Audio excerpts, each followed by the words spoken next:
Yes, that's right. The Australian Survivor Know-It-Alls are back once again. Stephen, tell Wow. me about the ecstasy Oh my that you God. must have felt when you made the merge the first time in Survivor Cambodia. Oh my God. I think I made 3 merges in Survivor Cambodia. That's how dateable I am. I made the merge So three dateable. times in Survivor Cambodia, according to this. Let's call everything a merge. Let's call every. No, I just tweeted it, Rob, and I'm really proud of this joke. But it's just an effing swap. Yes, just a swap. There is Yeah. a difference between making the merge and making a merge. No, It's this is different. not even a merge. This is a swap. This is, we've been doing this on American Survivor a long time. Every time 3 tribes have gone down to 2, which has happened a couple of times, it's been called a swap. Yeah. So, or something like that. Yeah. Or something. But not merge. Not a merge. The merge is one thing. And I love Magic Matt. Magic Matt's one of my favorites this season. But when he was talking about how great it was to make the merge, yeah, that was one of his things on his bucket list. No. At best, you could use the verb, we are merging to 2 tribes. I think that's fine, but you did not make the merge. No, I don't even think that's merge. fine. I don't even think that's fine. Not the merge. Yeah. That's like saying you could use the verb merging, if we're like emerging from the water. No, you can words mean something. Words have power. Yeah. Just because they're like, denotatively true doesn't mean they like, it's not the merge. All right, a lot to set up here live here on our week 3 recap of Australian Survivor, covering episodes 6, 7, and 8. And Stephen, it would not be a week of Australian Survivor if we didn't have at least one episode where we don't kick somebody off. This is so they went from 2 times a week to 3 times a week, and I think they're just doing that by like cutting the episodes in half. Like this is late. The last episode, episode 8, was basically half an episode. It was short. It was short in length, which I did appreciate. It was only 45 minutes, I think. But still longer than a U.S. Survivor episode. Yeah, still longer than a full U.S. Survivor. Somehow, and the crazy thing about the episode was they really seem to have like drawn it out, where like you've gotten like 4 confessionals from Brooke where she's talking about how she doesn't totally trust Matt. We could do it with 1.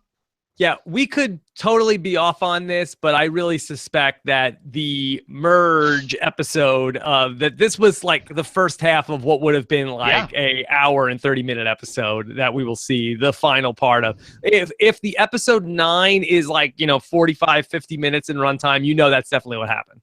I think that's 100% what they're doing. They're like cutting these things in 2. They're like, oh, we have so much great content, but you know what? It sticks. Brevity. Brevity is the soul of wit. Yeah, not to complain too much, but if this was a U.S. Survivor episode, we would have spent the sequence up until the opening credits on what the attitude was like at the tribes before we went to the challenge. Right, you'd have like a few quick, like, oh, I think I'm in control now, and then boom, like, swap.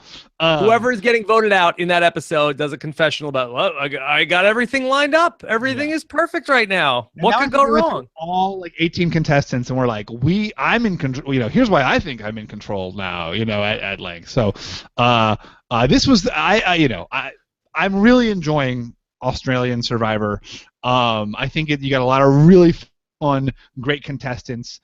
But this is unacceptable. Yeah, all right. So let me just set up everything here today. So we have a real fun treat that I said that we were going to be bringing in our Australian listeners to talk about Australian Survivor and give us some perspective on everything today. We're going to have the first of those visits. One of our listeners, Kelly Priest, is going to be here with us today. We're going to bring her in just a little bit after we get through all of the headlines from week 3 of Australian Survivor. So looking forward to chatting with her. We're also going to get your questions in #RHAP, also on our YouTube channel at robiswebsite.com/YouTube. And Stephen, we are but 2 weeks from tonight until the premiere of Survivor Millennials and the Gen Xers. Are you pumped up? No. Normally I'd be so excited, but at that point it's going to be Survivor 4 nights a week. A blog, multiple podcasts. I don't know. I mean, I can't do it. Are you blogging this season for Australian People magazine? Absolutely not. Actually, Cynthia Wang, who works at basically Australian People magazine, is doing a great job of that. So okay, good job. Yeah. Good job. All right. So you are no longer a hungry Jack when it comes to Survivor. No, I'm a burnt out king. Okay. That was a sort of attenuated pun. It didn't really work that well. All right. Well, let's like work backwards through the week a little bit, and let's start with our biggest top story at this hour. We had a merge where the tribes went to a challenge and played for a challenge advantage. They did not know what it was. Stephen, from a game element perspective, did you like this twist to the game? I thought it was fun. I kind of dug it. I mean, it obviously creates one tremendously stacked tribe that's, kind of invincible, and then or has the appearance of being invincible, and then one tribe that's sort of like the dregs left over. I thought it was an interesting twist. I don't think we should do this every time. It gives a lot of power to a few people, but honestly, like, that's Survivor. Survivor is not fair. You can say it's a not fair thing that happened. It's a twist that one tribe won. It's not fair, but like, it's going to be hilarious when that tribe falls apart. There's always on Survivor. It's a very frequent thing after a swap that one tribe is stacked and the other tribe is a mess, and that's really fun to watch. Like, it's fun to watch like the mess tribe fall apart, or it's fun to watch like the stacked tribe, end up actually falling apart, and seeing what happens afterwards. From my perspective, from a viewer's perspective, I thought it was an interesting way to approach it. Would I want this to happen every time? Absolutely not. I think like that would get old. As a one-off, I thought it was cool. What about you? Yeah, I thought it was fun. For the life of me, though, I'm struggling to find a scenario where any of the Sinapus want to flip, Right. with the exception of the, like, okay, if everybody's like, Nick, you're next, no matter what, you are the next person to be voted off this trip. Hard to come up with a reason why anybody would flip to the other tribe. Well, in maybe some sort Cat? of. Like, if Aganoa had won, it's totally possible Cat could have gone. Right? Yeah, I guess so. I mean, we've done this a couple times on Survivor where they gave people the chance in Survivor Thailand to switch tribes if they wanted to. Obviously, Penner and Candace had that opportunity. They gave you guys an opportunity to switch tribes if you wanted? Yeah, there was a thing on Exile where like if you're allowed to like go to the other tribe if you wanted. Obviously, no one did that. Yeah. So if somebody was really in hot water, they could have ultimately flipped. But I can't imagine anybody that was going to be not worth voting out immediately would potentially do that. I thought it was interesting, Stephen, the order in which they had to decide where they were going. How did that? Was that just like sort of like a coconut chop challenge, like pecking order, where they sort of like revealed the hierarchy in that tribe of who had to, like, obviously Nick is on the bottom. All right, Nick, you're first. You go up. Yeah. I definitely think they were giving like Nick the chance to like to jump tribes. To jump tribes there, and I do agree. It's one of those producer things where like it seems like such a cool thing in theory. Oh my God, what if he makes the call? But realistically, not many people are going to make that choice. It obviously alienates a lot of people on the one side, and then you're going to another team that could be much more united. Not a great move unless you're really, really in danger. So I didn't love that element. But you liked the pick'em, the way that the pick worked. Yeah, I think that this was fine. I mean, so often we do the random draw and it works out to be a disaster, where I feel like that this was a little bit of strategy and there was a game element to it. And let's pick people, and then let's pick somebody that we want to vote off. And so I thought it worked out, and the teams don't look super lopsided to me. No, I don't think so either. I mean, I think there's absolutely a chance that it's anyone could win, and I mean, it's okay if it's lopsided. Sometimes lopsided tribes, give the best television. It's always fun to watch the hot mess tribe. What did you think about the draft strategy where they said, okay, let's pick a couple people that'll help us in the challenge? I think that the impulse would be let's just completely decimate the other tribe. Let's take as many of the athletic guys as we can, so we won't lose another challenge. Like, let's grab Lee and Rowan and whether you want to take Craig or Kate, or basically let's just take all of the athletic people that are on that tribe and let's bring them over here. Whereas it seemed like that they took a couple, but then let's also bring in a couple people that we want to vote out, specifically Jenna Lewis. Yeah. Well, the other thing too is that like once you get the athletic guys in your tribe, you can still vote them out. It's not like either or, like either we pick the athletic guys and we pick out the girls that we want to vote out. you can still vote out the athletic guys if you lose a challenge. And in fact, that's a great move, right? It's a great move at the swap to take an athletic guy from a different tribe, vote him out when you have the opportunity, you know, so that they don't do any like damage in the immunity challenges at the merge, the real merge. Yeah.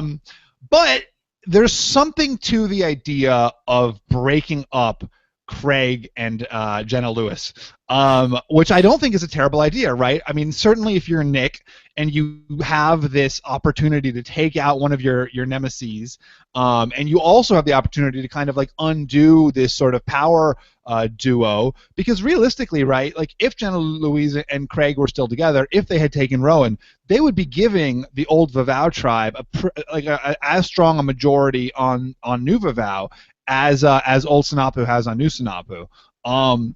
And you know, taking away Jenna Louise and breaking that up, you know, both fulfills, you know, both undermines Craig and gives Nick a real shot at vengeance. So do you feel like they gave Nick too much power here? It really seems like that here's Nick, he's at the bottom of New Sinapu, and they really said, okay, well, you want to get revenge on one of the people that screwed you over, so here you go. Here's a like a little ball of yarn for you to toy with for a couple days.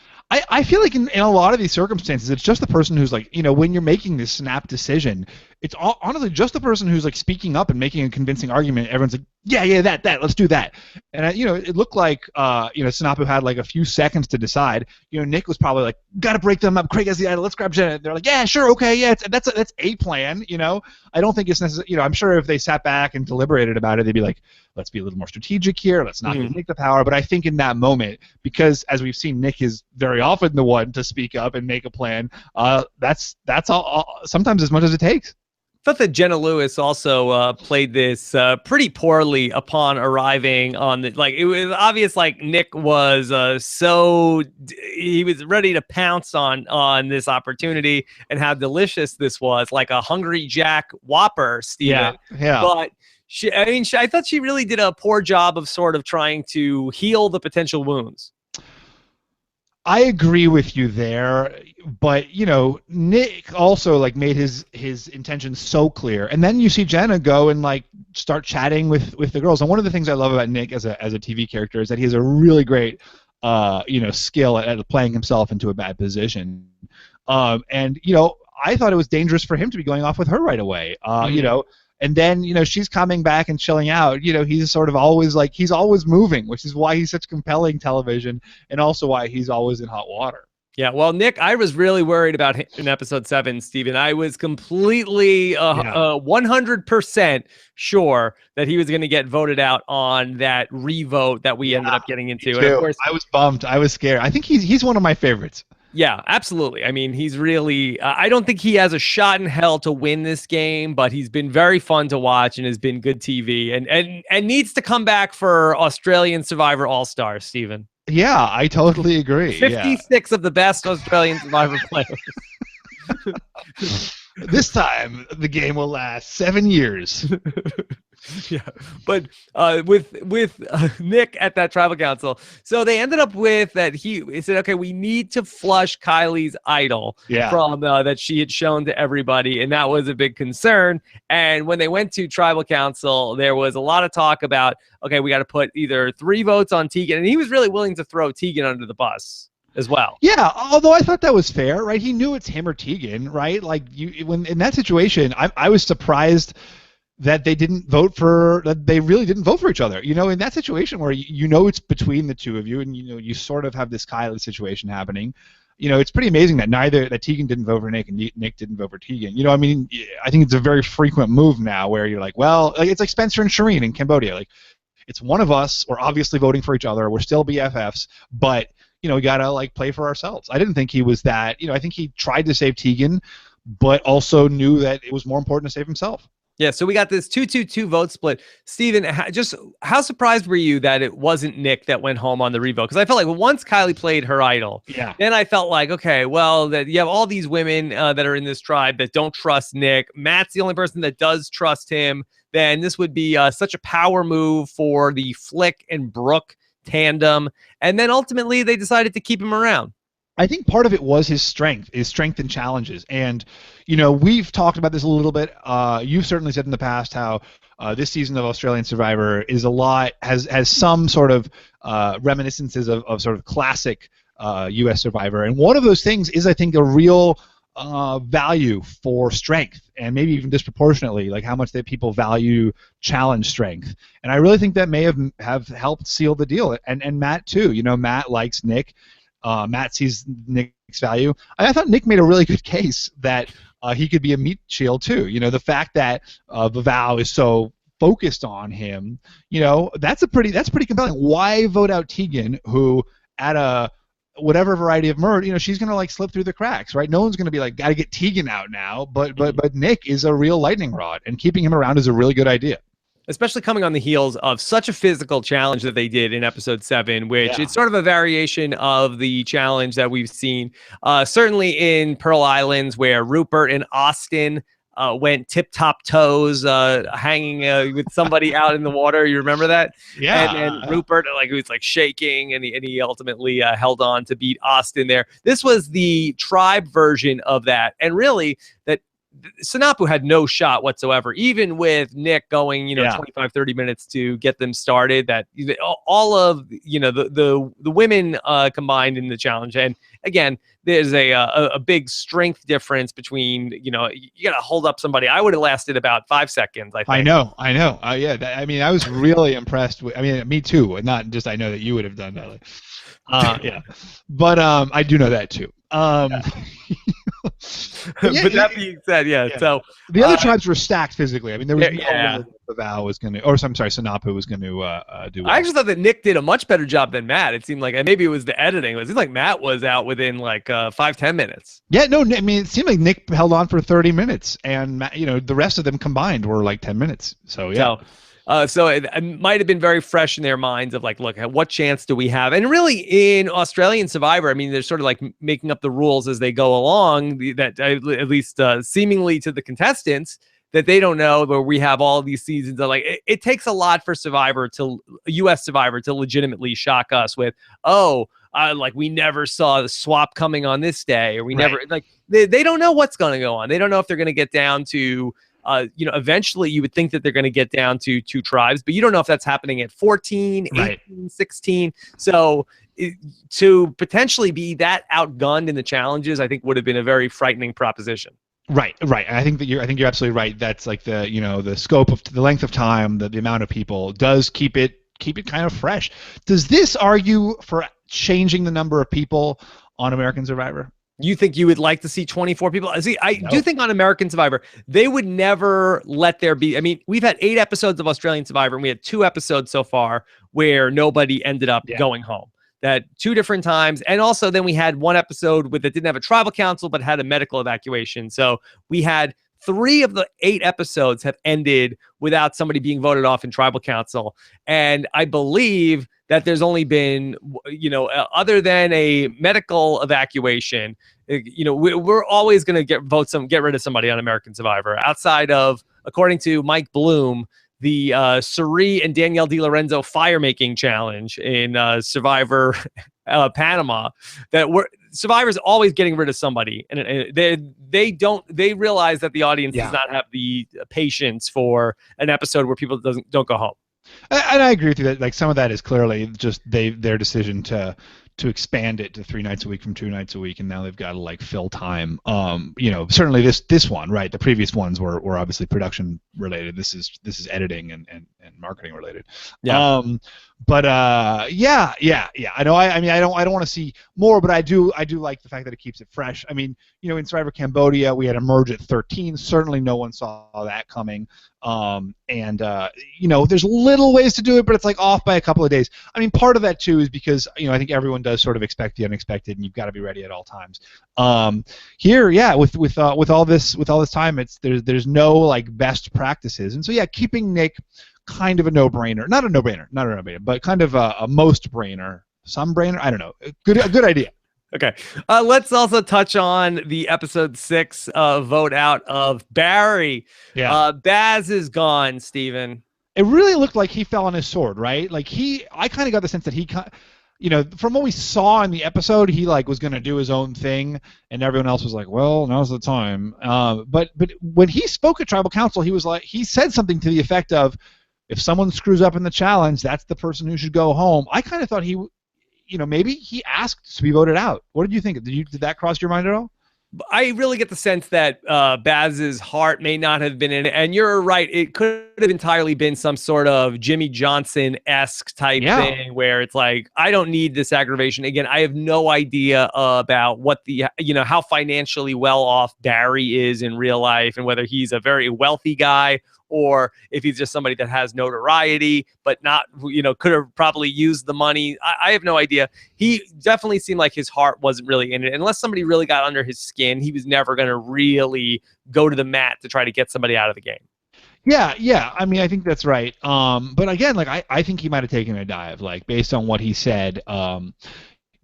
Both his words at Tribal Council were like, "You got to vote out the person who messed up the challenge," and then in his final words, he said something like, "Well, they had to vote out the person who messed up the challenge." I really felt like he was ready for it and certainly wanted it. And you're right, regardless of whether or not he was asking them to vote him out, he was certainly not distraught. But so many red herrings in that episode 6 Tribal Council. I know. I like that. Yeah. It's like it seemed like it was pretty obvious it was going to be Barry, aka Baz, but then they were trying to throw us the Connor and Sam could be in trouble. Like, why would we vote off one of our own? Or we've got these guys to get rid of, and then Kate is on the outs, and maybe it could be her. And then all of a sudden it started with Andrew is like, I don't trust Craig. I got to get rid of Craig. I'm like a shark. I got to keep moving.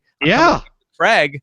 And really, it's just like it was a smorgasbord of potential other targets. I sort of like that, though. That's how it really is out there. It's like everyone is in play. And I feel like you watch, U.S. Survivor, it's often, is it him or is it him? And that's never the way it really is. It's like it's any of us. And, you've got to always keep moving and scrambling. I kind of like the fact, and granted, that's the downside of the U.S. Survivor having 42 minutes a week is you have to have a very constructed narrative. When you have 16 hours a week, you can do a lot more, interchange. But I liked that going into that Tribal Council, you really saw, now Andrew's gonna like drop this little bomb, is it Connor or is Connor gonna sneak by? What did you think? What did you think? I mean, just to talk about how everyone handled that sort of unexpected twist. We had our emergency podcast about the big twist in episode 5, which was very fun. If you're just watching the YouTube version, you can catch that in our podcast feed at robhasawebsite.com/survivorau. That was a good one. It was one of my favorites of our podcast ever because we disagreed about everything. Good. Yeah. So Connor and Sam come over to Vavau, and then Nick and Tegan go to Sinapu. How did you feel like everyone sort of dealt with it? In terms of post-swap? Yeah, or no, post, whatever we're calling it, post-steal. Post the steal. Yeah. It was very interesting to see how Nick was going to try to fit in. That was very fun, I thought, in episode 6. And I wrote in my notes, it was like shades of Penner back after the mutiny in... going back to Survivor Cook Islands 1, where he was just really like, I'm gonna fish, I'm gonna work my ass off around this camp. So he did a really good job of trying to endear himself, even though it was very transparent. They're like, obviously Nick is working really hard. He really wants to be there. That's one of the things I really like about Nick is how badly he wants to stay in the game and is willing to do anything to do it. But everybody kind of knows that about him, which is also a fun dynamic there. So that was fun. The Connor and Sam stuff, I think, was a little bit less fun. And I had said after episode 5 that I thought that Sam was definitely going to get voted out next. It didn't look like Vavau thought about it that way. But I think that would have been a pretty smart move you had the chance to take the shot against Sam. You didn't. You voted out Barry, who was a loose cannon, but at least he was loyal to your side. And now here we are after episode 8, where now Sam is back with his crew at Sinapu. Yeah, I agree. And it seemed like they, I mean, but on the other hand, you're saying like, you don't know how long these people are going to be around. You need to keep your challenge beasts. Like there's always that tension. And was Barry even going to be loyal to his team? Well, where was he going? What was he going to do? He's picking a name out of a hat. Once they merge and there's 20 names. Was he really though? Was he really picking a name out of that? We never saw the hat. They asked him. They said, "Do you have paper out here?" And he was like, "Well, oh yeah, of course I have paper." And he didn't have paper. There was no hat. But he's making the decisions not with his alliance, and to a certain degree, that's as Nick said, that's more dangerous than anything. Is that random factor? Mm-hmm. Okay. All right. Well, Stephen, let's go ahead. Let's bring in our guest correspondent this week. She is from Melbourne, and let's welcome in Kelly Priest to the show. Hello, Kelly. How are you? Hi, Rob and Stephen. I'm great. Happy to be on the podcast. Yeah, happy to have you.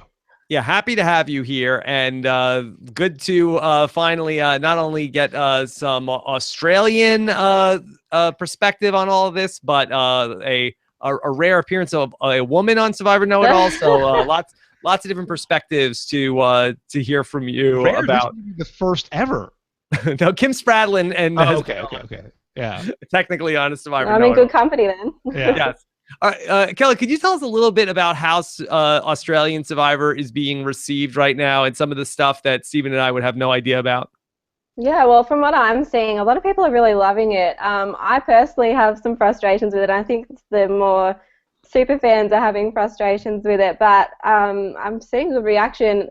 Personally, after the whole swapping tribes situation, I was just like, what is going on? Please vote someone out. But everyone else just thought it was the most amazing tribal council ever. So yeah, it's definitely being well received. I don't know. I do think though the casuals, if you call them that, my parents, the example, are really just giving up on the 3 episodes at this point though.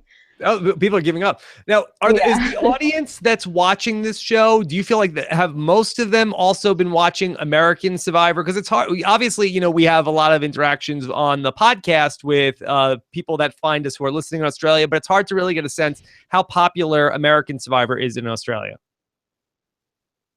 I think it's a very niche kind of thing where there's all the podcast people that listen to podcasts and watch the show, but the general public, I don't think watch it much at all. And if they do, it's here and there. So I don't think the people watching this show will be very well versed in American Survivor. That's interesting. That's very interesting. How many times would Stephen be recognized if he went there? Probably, I don't know, possibly 0. Possibly 0 times. Josh Groban, right? They might be like, "Oh, we love Raise You Up" or something. We love you on The Voice or whatever. So I had a question. Does the word merge mean something different in Australia? No, it doesn't. It does not. And I every time I heard someone say merge, I was losing my mind. I was yelling at the computer. I do not know. There's 18 people in the game right now. Yeah. It's not a merge, Right. So so you still wouldn't date these people? No, not yet. No, I would. Maybe I would. We would. Oh, what is there anybody that you have an eye on? Who is the hunkiest Survivor Australia contestant? I don't know if I have my eye on anyone, but I mean Nick is my absolute favorite on the show right now. Oh, wow. So I'd say Nick, yes. I love Nick too. What about Lee? Lee is the hunkiest, isn't he? Sam is the hunkiest. What about Rowan?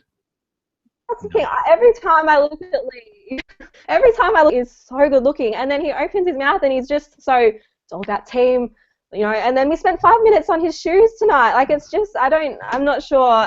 He's a bit bland for me, Lee. Hey, Stephen can speak to how important shoes are. Dude, shoes are incredibly important. I felt so bad for that. I mean, seriously, he's there for another 30, more than that, right? 35 days or something. That's he's there for over a month with no shoes on a freaking desert. I mean, who knows what's washing up on the shore? He's got to keep his feet dry. It's terrible. That is a real loss. Foot health. I've health come is to important. know is incredibly important. Yeah. Okay. Kelly, let's talk a little bit about Kate. And first off, that there was a moment a couple of weeks ago where they talked about how Kate was involved in some sort of famous accident. Obviously, Stephen and I had no idea what they were talking about. Is this some sort of like national story that most Australians know about? What happened to Kate? Is she like a celebrity? No, I've never heard of it. I asked my family, they've never heard of it. So it's definitely not a famous story. It's an amazing story, but no, it's not a big news story. Maybe it was at the time, but no, not that I'm aware of. No. What Okay. about Lee and Barry? Are they like, how well known are these guys? Well, personally, I know nothing about sports. I asked my dad, who watches cricket, and he has never heard of Lee. So Okay. That's pretty reliable. But Barry is like an international icon. So I don't think Lee's. I mean, rugby's not that big in Australia, at least not in Melbourne and Victoria where I live. So I don't know anybody that's heard of Barry either. So they're like they're new sort of minor personalities, but they're not big. No. What about Okay. Sam? He's like a renowned charity founder. I've never heard of Sam. Have you heard of any of these people before? I have not heard of anyone until I saw them on the show. Okay. But going back to Kate here. So Kate went through basically some like a surgical procedure on the island back, I believe it was in the 7th episode. It might have been the 6th, though. And we saw that, and Jonathan was even getting involved with it. First off, Stephen, what they did to Kate, did you feel like was that anything different than they would have done on American Survivor? Would they have pulled her from the game? Because obviously we had back in Wrong where we had the doctor come out, Dr. Rupert came out and checked out everybody's boils, and it didn't look like that they didn't do a surgical procedure on Neil on the beach. No, but sometimes, I think it's maybe a different thing. Like Savage had a big spider bite on his hand that the doctor, I think the doctor drained or someone drained. I don't think this is unusual, right? This seems like fairly. Like, didn't Missy get like crutches or something? She did. Yeah. I don't think I didn't think this was anything out of the ordinary. And now, Kelly, they didn't show a lot of it. Do you feel like that? I thought that the Australian audience was tough. I thought that they could have handled it. I didn't think that the camera needed to cut away as much from the surgical procedure. I'm not sure I could have handled it. I mean, that looked brutal. I couldn't even watch it. The facial expressions and everything just said it all. I couldn't even watch that. Stephen, did you wish they would have shown more of that? Apparently, they've released the clip. I saw someone link a video, and it said this was the unedited, pus-filled footage. So if you want it, it's out there. Here's what I'm going to do later on tonight, Stephen. I'm going to Periscope Two Girls, One Cup style reaction video. I'm going to watch the lancing of the boil, and I will be periscoping my reaction to it. Okay? Oh, no. Oh, God. Yes. I will not be tuning in for that. I won't be showing the Oh, okay. Okay. I will have the camera turned on my face, just on you. and you'll be watching my reaction to watching that video. That's amazing. Okay. All right. So we'll see how that goes. Kelly, how big is Hungry Jack? It's pretty. I mean, I don't know that a lot of people eat there, but there's a lot of them. It's kind of just like a less good McDonald's. Less good McDonald's. Is that the tagline? I suppose, yeah. I mean, yeah.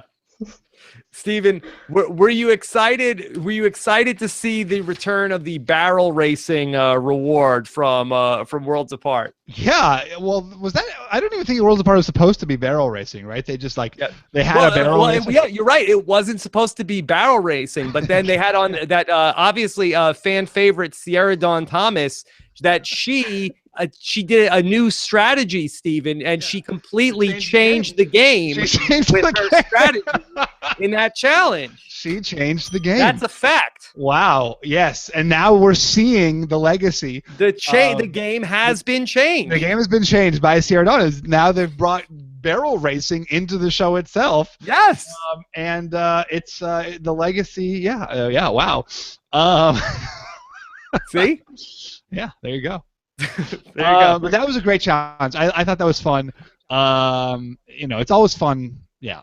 Yeah. Stephen, I thought this was a pretty good catch. I think I saw this on the Survivor Reddit, but that Nick apparently did a shout out to your good friend Courtney Yates following the winning of the Hungry Jack challenge. Yeah, the something like boo yay, right? Or rice, boo, rice, yay, burgers. What was Courtney's? I remember the move. I don't remember what her I actual think it was like boo challenges, yay feast. Oh, yay feast. Yeah, exactly. Yeah. I feel like there's a lot of little Nick callbacks. He's obviously a super fan. I also thought his burger dance was very reminiscent of Mike's happy dance. We do the burger dance. He ripped off the happy dance? I don't know if it's a rip off. I think that's an homage. I think Nick knows what he's doing. I think he's a big Survivor fan. I actually am Facebook friends with Nick, and I apparently have been Facebook friends with him since 2009 when I was first on the show. So he's been a fan for a long time. Okay. All right. Well, at this point in time, Stephen, do you want to talk about who might be having the best shot to win? Do you have somebody who you feel like is in the best position following the first merge?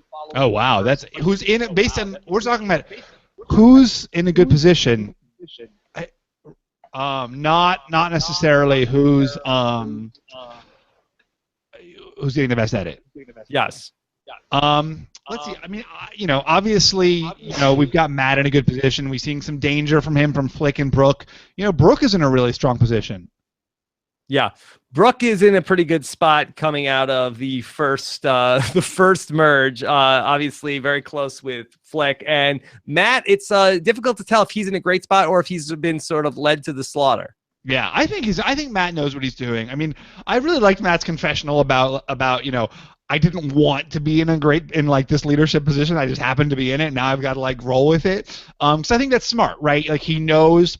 I think like not wanting to be in the leadership position is smart, but also being aware enough of your position in the game to move with your position, but also knowing that it's not necessarily the ideal position. I think his whole attitude towards it was really intelligent. Yeah. And I feel like that Andrew is somebody that's tough to get a good read on whether or not he's in a good spot or not. Yeah, it's hard. We're not seeing a ton from Andrew. I still think Craig's in a great spot. I love Craig. Craig's one of my favorites. I think he had a great. Another great quote from Craig was where he was talking about how he didn't want to say he was in a good position, but he knew the different players in the game and how to use them. I thought that was a really astute quote as well. And Craig has just managed to like pluck out an idol, which again is like magical. The fact that it went to Craig of all people just by happenstance, right? Like Connor handed him a napkin and the napkin had an idol in it. Totally random, but it goes to the guy you'd want to have having it, right? Like who would you choose to have that idol? Yeah, that's really fun to see what he's going to be able to do with it. Do you think that there was also a clue in the napkin over at the new Sinapu? Or because Kylie already found an idol? I thought it was that because of that. I thought it was they've got their idol over there. But there was still that. I think this is the Aganoa idol, right? I think this is that putting that back into the game. Okay.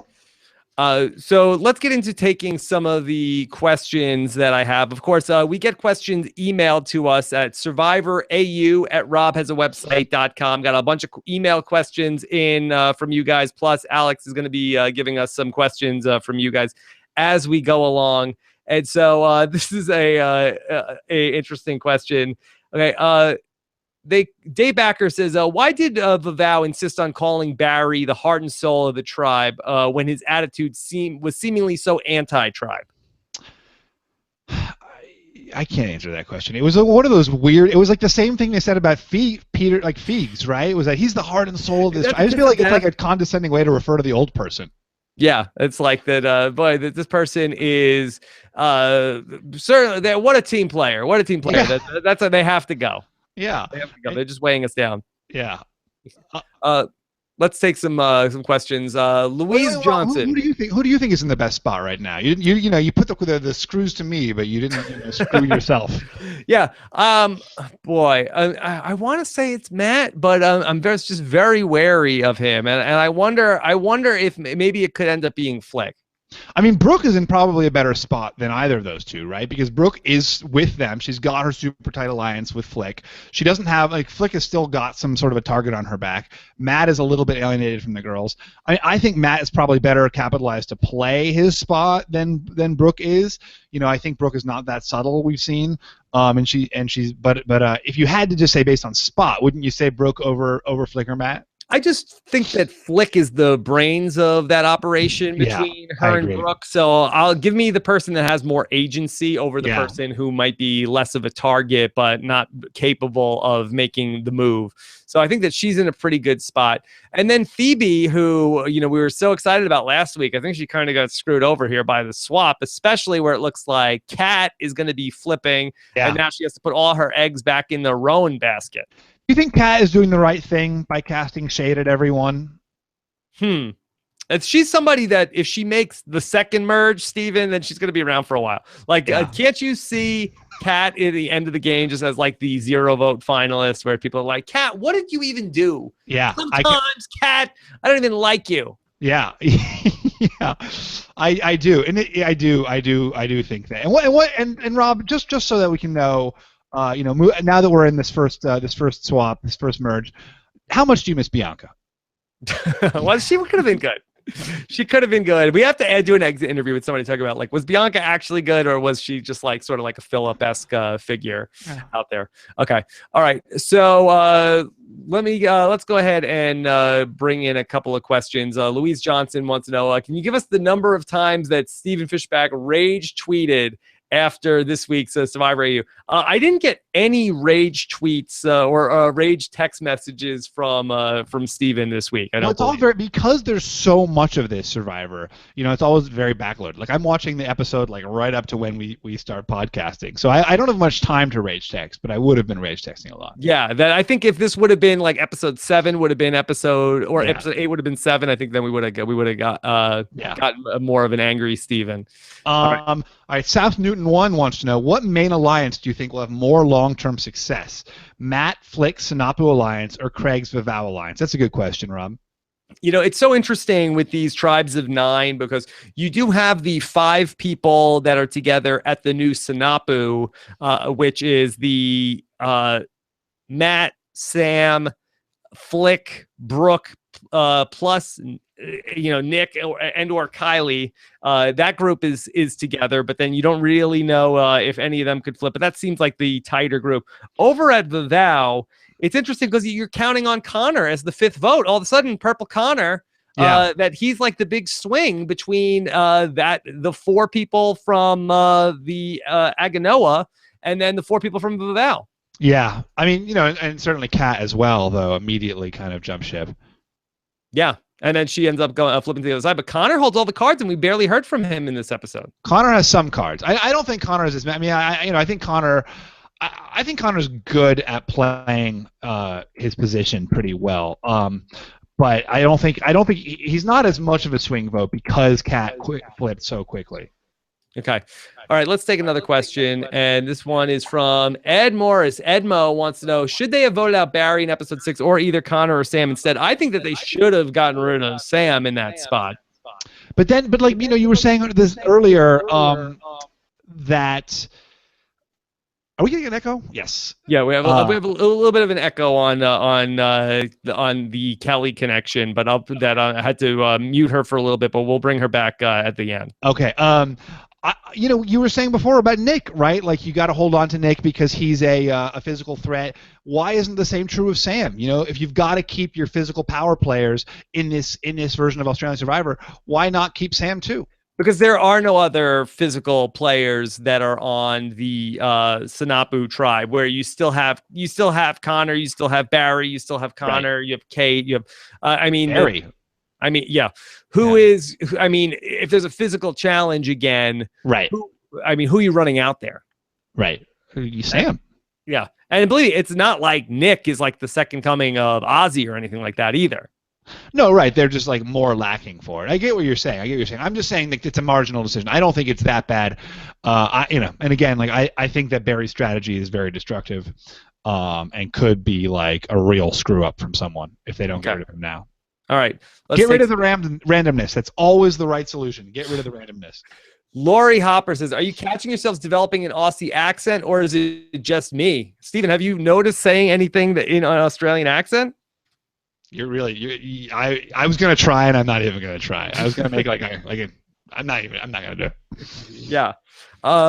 Here's a question from the emails that came into us. This is from Patrick, who says, I've been seeing a slow building winner's edit for Kate, Stephen. Her confessional of positivity before the fire, episode 1, her inspirational story. She's being portrayed as the only person on the vow who didn't turn on Nick, but also isn't a target of the majority. Her medical issue in episode 7, and then she was fine in episode 8.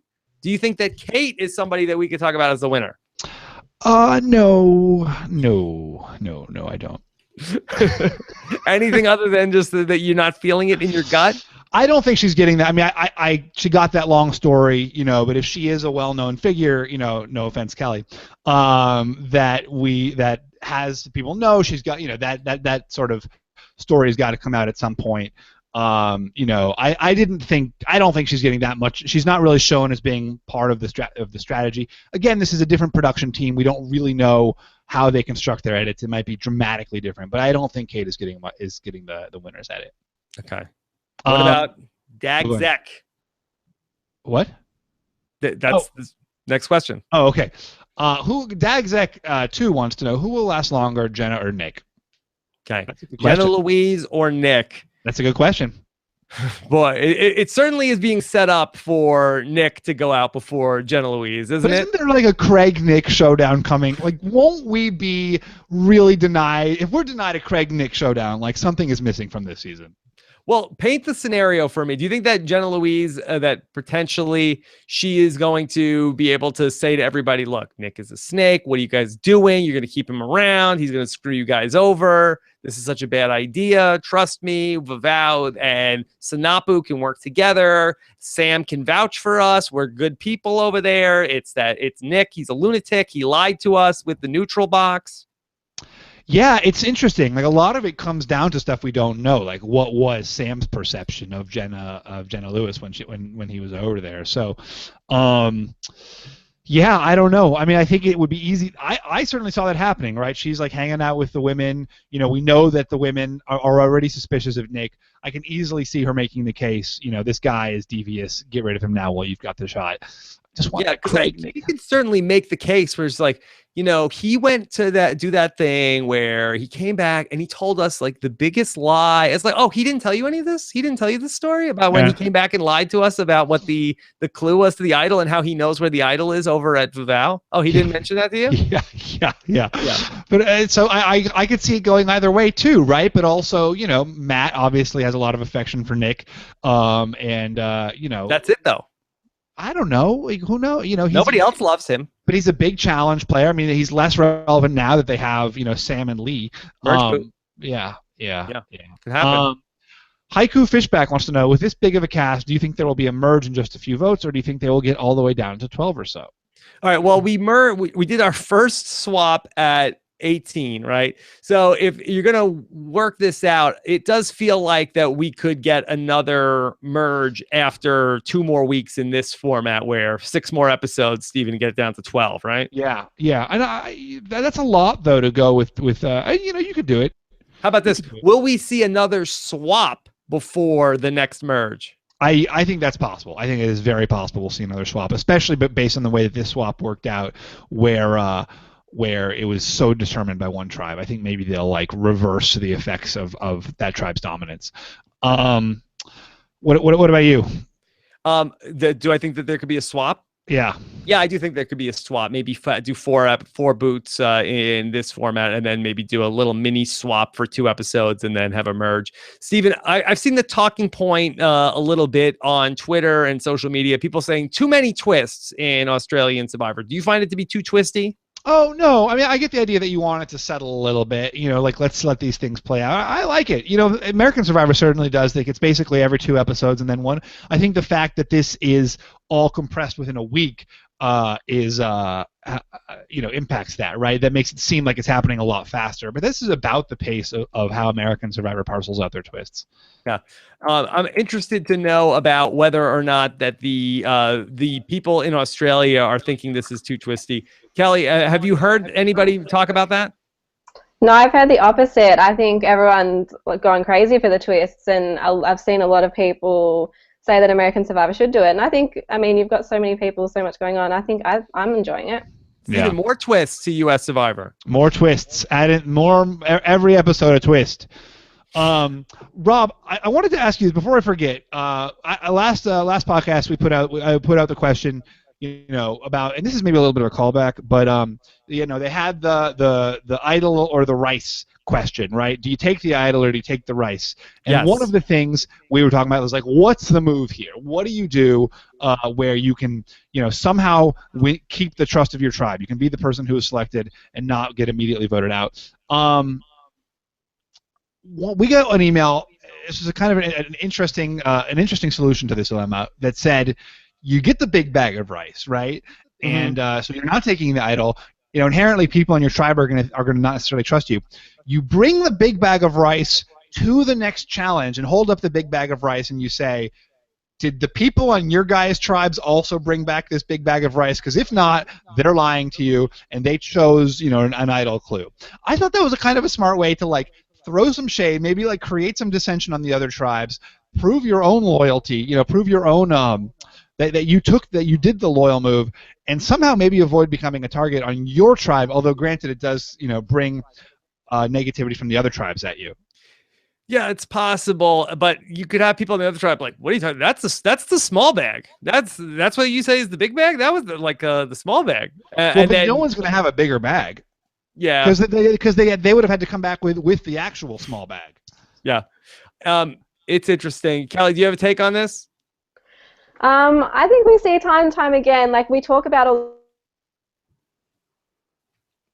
these great ideas, and I think we saw Nick the idea of the fake story so much, and I think even Sophie Clark mentioned that kind of thing. You read the fake idol clue, but I think the simpler the better, especially in this game, because there's so many players that are so wary of anyone even creating multiple alliances. Because there's not as many strategists in this game, that's what I think it's better to play safe. Well, so what's the move then in that situation? What would you do? I would pick the bag of rice. The big bag. I would pick the big bag of rice and go honest, because I just think that there's too, if the minute Nick came back and seemed a bit sketchy, everyone was straight on top of him. And I do like that he's going all out, and he's really he's obviously thought about this for so long, and he's giving it all he's got, and he doesn't want to, think that he could regret not doing something or not making a move that he'd thought about for so long. But I think to be successful, you just, especially in such a long game, you got to just keep it simple. Do you think that there is a different temperament between Australians and Americans that changes the way that they're playing Survivor? I think possibly. I think definitely. I know there's all this mateship, whatever that's going on, but I think it's more to do with the advancement. There's 33 seasons of Survivor in America, and players have advanced, and it's just advanced so much. Whereas we're coming into this, and I think casting also has a lot to do with it. I think Australian TV really likes to cast the heroes and the good guys, which has kind of left the people that really intrinsically know the game and know what's to move. You've seen Kate, Barry say, "Oh, that alliance stuff," and we're kind of sitting here going, "That stuff is everything." Yeah. So I think the main difference is there's a fundamental difference in the way that the majority of players are thinking in the game. A lot of players are thinking of themselves and their value, not in terms of being trustworthy or being a good alliance member or being a stepping stone for someone else to get further in the game. A lot of them are thinking purely in terms of, all right, I did good in this challenge, so that means that I've moved up a step in my tribe. And a lot of people don't have a deeper understanding of the game. I think a few players do, Craig, Nick, some of those, but they're not the majority of the players. Right. Kelly, I want to ask a bit of a sociological question between the American Survivor contestants and the Australian Survivor contestants. One of the things that I've noticed is that out of the 24 contestants that we have on the show, I don't think we've heard one mention of God or religion or Jesus helping me in this challenge, where I feel like that on any given Survivor season, I feel like you have 2 or 3 different contestants where that's a very important part of their lives. As an Australian person watching the American show, do you think, is that a fundamental difference between the two cultures? Are are Australian people in general less outwardly religious? I think, yeah, Australian people in general are religious. And yeah, that is something I do notice when I watch the American version, that, yeah, a lot of people are talking about religion, and I don't think that that is such a big thing over here. Does that mean you guys are all going to hell? Possibly. Yeah. But I mean, and religion also, to a lesser degree, politics. I don't think that there's been any discussion, even though we've been seeing more camp life, that I feel like that there hasn't been anybody who talks about like, oh, my viewpoints on this issue are different than this person. It seems like all of the differences between the people are about things that they're feeling about their game and work ethic, more so than any sort of baggage that they're bringing into the game about the way people feel about things. Yeah, I'm not sure about that. I know politics is extremely polarizing, and everybody has an opinion. Politics is a big discussion over here, which is different to the religion thing. So maybe they're just not showing those kind of discussions. Maybe people are trying to not have those discussions in fear of, getting in conflict. But yeah. Yeah. Do you think racial issues as well, Rob? Like, because that's obviously a big part of, one thing that's exciting about American Survivor, and maybe I haven't noticed this in Australian Survivor, is that people from such dramatically diverse walks of life are forced to work together. And I mean, I guess not even just racially, like, also sociologically, like the nerdy New York Jew and the cattle rancher. Like, there hasn't been that. I haven't gotten that sense from this show yet of like, look at these people who are so different from each other and they're finding a way to work together. Yeah, I definitely think that's accurate. The cast is not diverse in my opinion. I come across so many different people just in my daily life from different backgrounds, and that's not really portrayed on the show. Yeah. I guess Dez, right? We had Dez for a hot minute. Yeah, that was fun. He was different. All right, let's do another couple of questions and then we'll wrap it up for week 3. Brian CJW, what is Kylie's plan? She's happy to stick with Blue, even though they tried to vote her out and force her to use her idol. Yeah. She seems like she's basically like the cat of Sanapu, yet she's happy to go along for the ride. Steven, do you think, is that the smarter move than instead of like saying, oh, Jenna Lewis, I'm so happy you're here, and then also Sam, let me just tell you what, well, Sam is a bad example. He was original Sanapu, but could she potentially mount a resistance, or is she better off going along for the ride? I was surprised we didn't get one confessional from her about having had to play her idol. Like, that's kind of annoying that her tribe flushed out her idol. Like, that's pretty, like, we didn't even learn at all how she, it's fine. I had the idol. It was putting a target on my back. I was happy to play it. Or like, how dare they do that to me?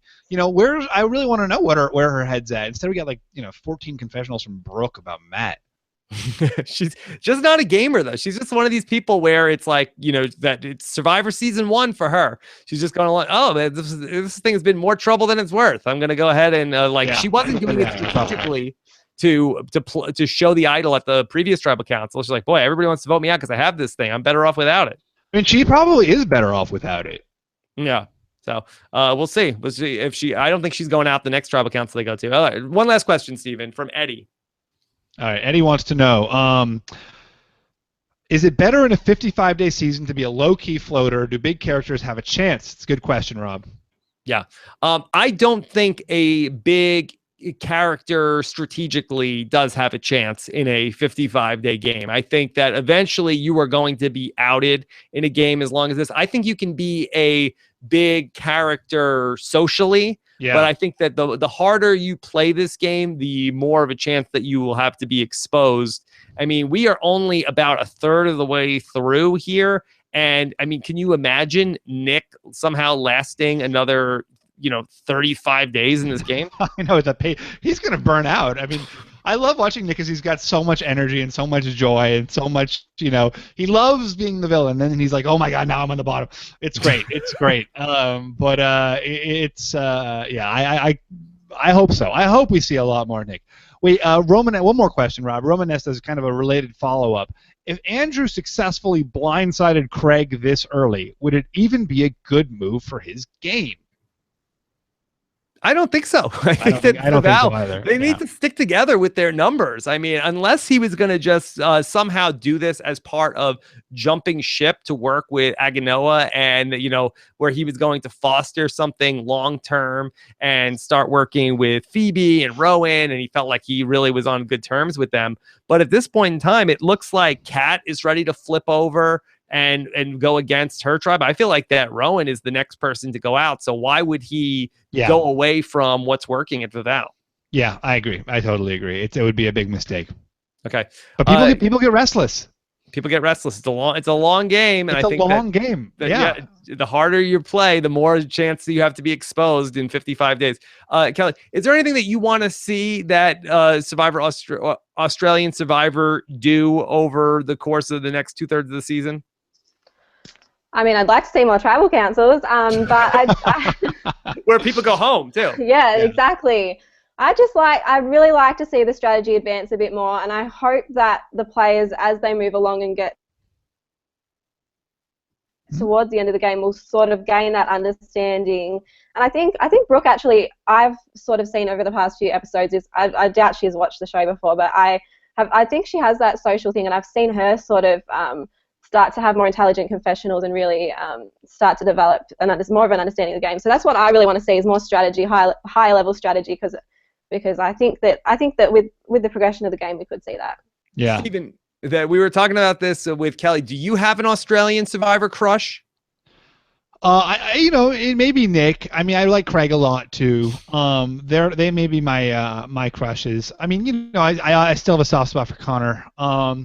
There's so many. Magic Matt is great. Only the men. Well, I like Kylie a lot. Elle's good. She's doing some good stuff. Who's strategic among the women? It's you got Flick, but she's kind of. What about Phoebe? You out on Phoebe already?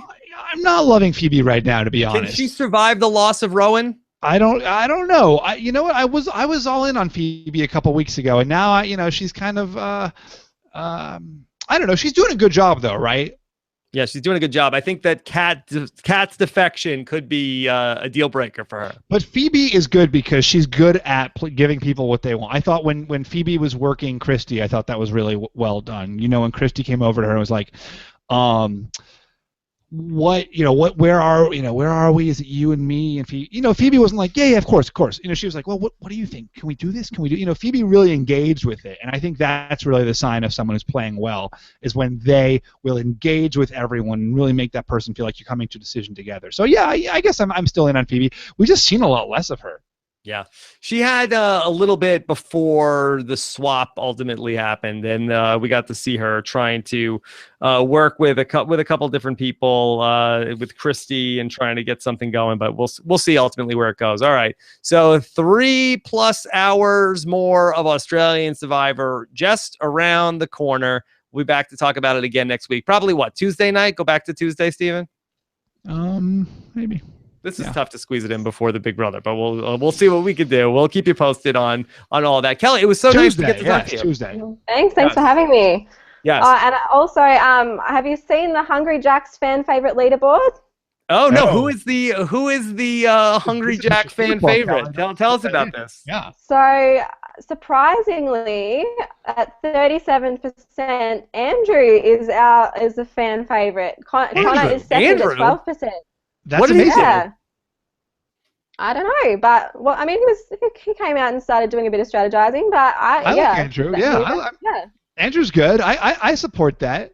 Yeah. So here's what, so I brought it up. So the fan favorite leaderboard, boy, it might be that this could be like an opposite worlds type thing where maybe nobody is voting for it and Andrew maybe is like campaigning for the fan favorite leaderboard. Because it's so, Stephen, let me just give you the poll numbers here. Yeah. Andrew is in first at 37%. Okay. With Connor coming in second at 12% and Lee in third place at 7%. How could Andrew be that far? Like, I get it if people like Andrew, right. But basically he wasn't even in episode 7 and 8. He was in the Vavau Tribal Council episode where he's talking about like, maybe we should get rid of Craig. Maybe. Okay, let's get rid of Barry. I mean, he has probably been, of the 18 players left in the game, he's probably like 10th in airtime. So he's got a small. Andrew's under-edited. Yeah, it's bizarre.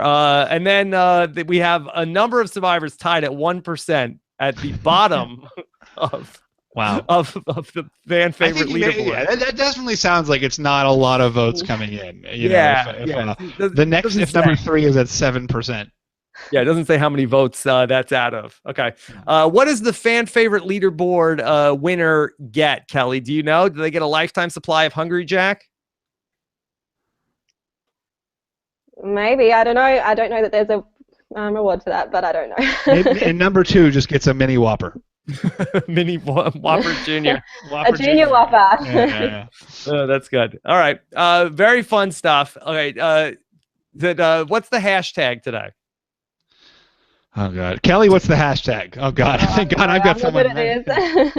All right, chat room, you figure it out while we give you what's coming up. Of course, we'll have much more Big Brother to come Wednesday night and Thursday night. Stephen has the DVR set for the final 2 weeks of Big Brother, and of course, heading into the kickoff of the Survivor Millennials and the Gen Xers here on RHAP. Plus, much more to come.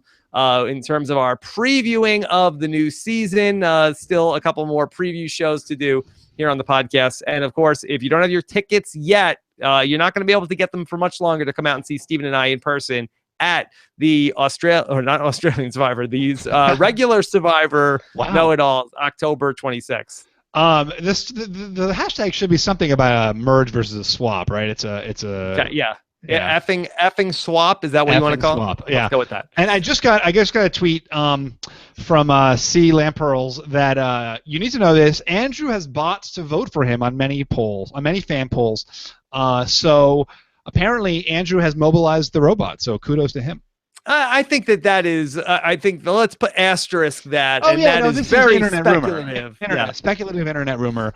But I don't think there's anything wrong with if you've got the robots on your side, you're doing well. Yeah. Okay. All right. So we will see about that. Again, Kelly, where can people find you on Twitter? At Twitter, I'm at Kelly__priest. Wait, double underscore?